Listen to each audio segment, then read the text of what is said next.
tout d'abord pour tâche de terminer Pietrolino, qui est en cours d'élaboration, puisque je viens de terminer les crayonnés de la suite.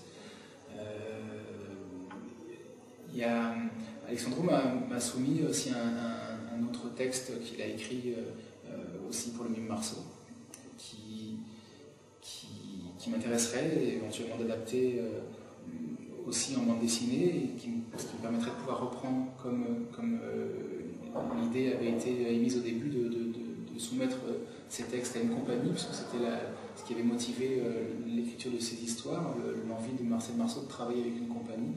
Voilà, ça ne me déplairait pas du tout de refaire travailler mes personnages dans une autre histoire complètement nouvelle et différente.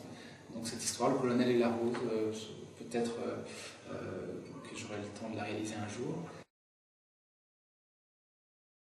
D'autres projets aussi, notamment un que je traîne depuis très longtemps, une vingtaine d'années maintenant, et qu'il faudrait que je me mette à la réalisation quand même un jour. C'est sans doute l'histoire qui m'a motivé à faire ce métier. Et voilà. Donc ça serait dommage que je la réalise pas. Cette histoire, c'est quelque chose que je ferai totalement tout seul cette fois-ci. Mi-novembre, qui nous font l'honneur de présenter donc, le Pietrolino et de mettre un coup de projecteur sur cette histoire en réalisant une exposition du festival qui sera présente pendant 2 mois en fait. C'est plus axé sur Pietrolino puisque c'est l'album qui est en cours, c'est le dernier bébé. Mais effectivement, il y a une rétrospective de tout ce que j'ai pu faire jusqu'à aujourd'hui. Il y a des maquettes que j'avais réalisées sur les univers de l'histoire de Joe et de Halloween, des maquettes en volume.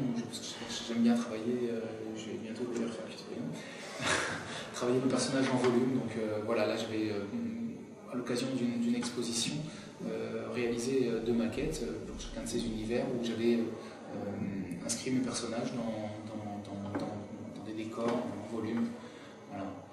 Donc qui seront présentes aussi, mais eux également ont travaillé sur une scénographie qui sera très présente tout au long du parcours de cette exposition.